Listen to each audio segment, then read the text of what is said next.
Hello everyone! Another day, another vlog!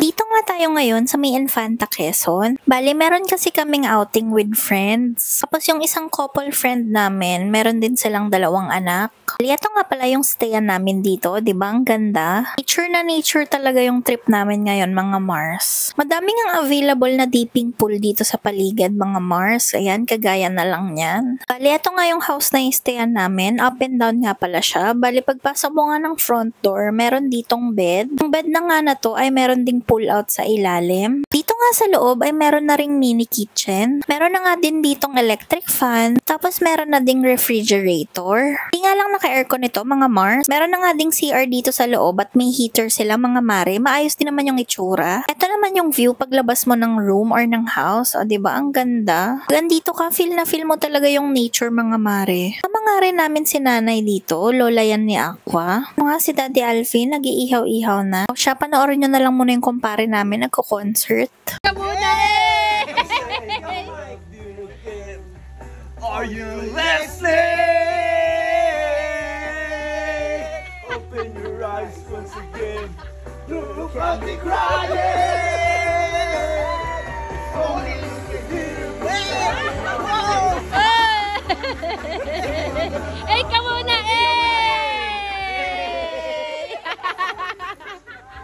Sa akin.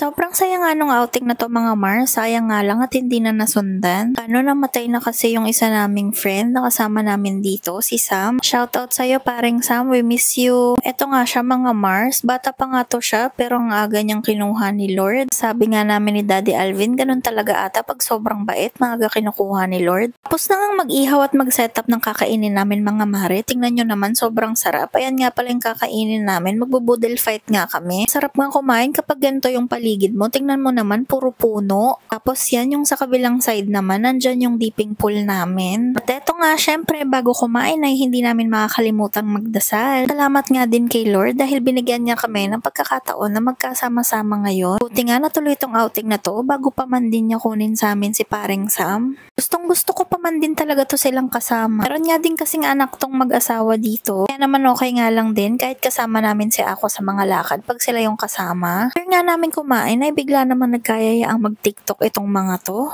Pero nag-enjoy talaga ako sa trip na to, mga Mars. Ang time na to ay nagpa-practice pa lang sila ng dance step. Ito nga at papakita ko na sa inyo yung result. mahiwagang salamin. Aaminin. Huwag itutok sa akin, itutok.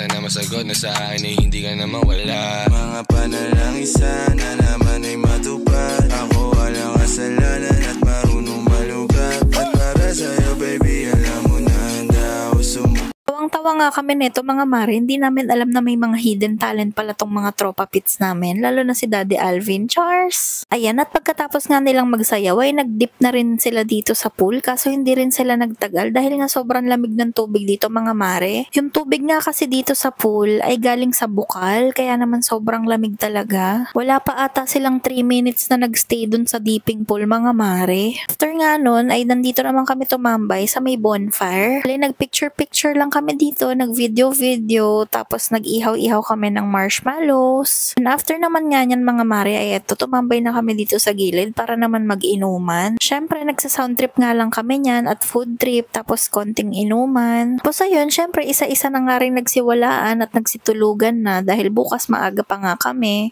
Fast forward, mga mare, ito na nga yung kinabukasan. Hello, Aqua! Bali, pagkagising nga, ay nag-breakfast lang kami, tapos dumiretso na nga din kami dito sa may dipping pool. Swimming na nga itong mga tatay at ang mga anak. Di nga rin sila nagtagal lahat mag-swimming kasi nga napakalamig talaga ng tubig dito, mga mare. Ito nga sa bandang gilid ay may hagdanan. Bali, bababa ka nga lang dyan at may makikita ka ng mini falls. Ito nga, at sabi nila daddy, pupunta nga daw sila, pero hindi na nga kami sumama. Bali, meron nga ditong mini falls. Ayan, mga mare, ganyan yung itsura niya. Di naman nga rin sila nagtagal dyan magstay at umakyat din naman sila. Kung nga lang ata yung pinaka nag-enjoy dito sa dipping pool mga mare kasi enjoy na enjoy ko talaga kahit sobrang lamig ng tubig. Para sa akin, napaka-refreshing niya talaga. At saka nakakatawa pa kasi hindi siya masakit sa mata dahil nga walang chlorine, walang chemical, na walang kahit ano. Talagang fresh water lang siya galing dun sa bukal. Medyo matagal din ako nag-swimming dito mga mare habang sila nag-aayos na ata ng mga gamit niyan. Kasi nga after neto ay pauwi na rin kami ulit, pabalik ng Manila. Ito nga mga mare, sabi ko nga sa inyo, pabalik na rin kami ng Manila kaya naman ito nasa sasakyan na kami. Ito nga kami nakasakay sa kotse ni Sam. Ito nga si Sam yung kumpare namin na maagang kinuha ni Lord. Alam nyo mga mare, sobrang love na love namin to kasi napakabait na tao talaga nito. Anyway, ito nga huminto lang kami dito sa may sign at nagpicture-picture. Tapos huminto rin kami dito kasi nagyaya sila na magtusok-tusok. Then after nga, dumiretso na rin kami dito sa Yeyis. Bali, kumain nga lang kami dito mga mare. Kami nga dito kumakain, tingnan nyo naman. The food here is okay naman. Meron naman silang selection of food. Yun ko lang napansin mga mare, hindi pala ako nakapag-video ng mga food namin dito. O siya, yun lang muna. Bye!